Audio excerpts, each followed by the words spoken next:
हे पिया खालो खाली सुरुती पिया खालो खाली सुरुती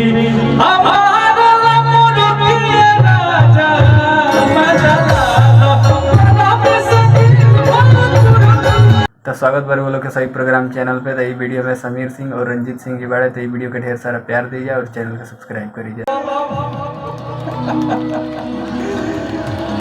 hello hello hello Bhojpuri superstar बड़े भाई पूर्वांचल के आन शान समर सिंह का आगमन हुआ है। एक बार जोरदार ताली बजा करके स्वागत करिए। जोरदार ताली। भोजपुरी की रूह चांद का चेहरा है समर। देख रहे नहीं मैं समर भैया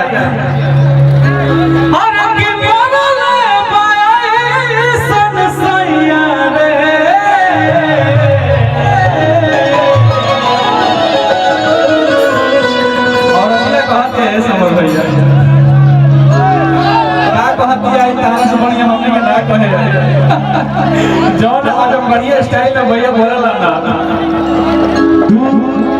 धारा बेला थारे सर चला बेला थारे सर अभी सब गाना होई।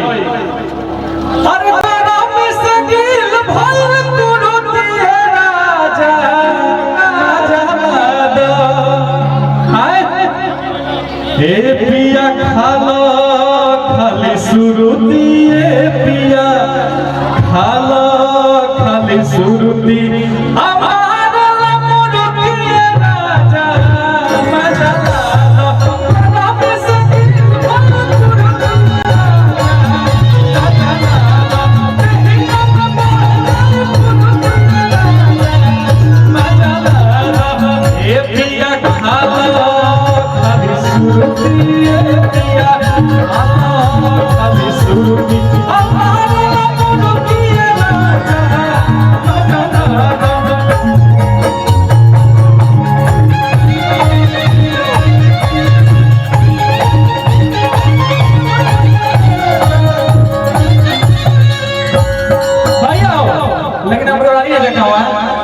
पूरा कले हर की पटन से चलता दवैया रे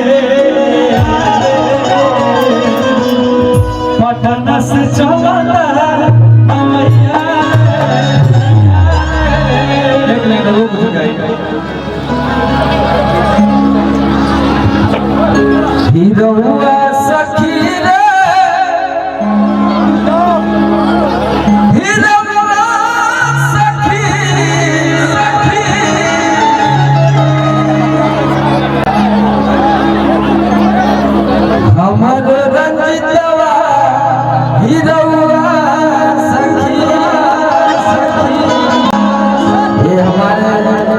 सबसे दिल के करीब रहने वाले भाई हैं रंजीत सिंह। इनको जितना ज्यादा से ज्यादा हो प्यार आशीर्वाद देते रहिए आपके अपने भाई। और दिल से महादेव से ही प्रार्थना है कि वो ऐसा ही चमकत रहा हमेशा ही देख रहा। दवाई क्या होता है। Thank you.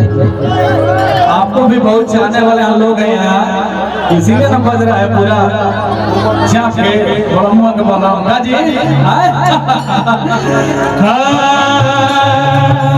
आवल हो विपाशा सोनाली धन्यवाद कि जवन सुनर होले लड़की हो का गई हो तेज होले बड़ा की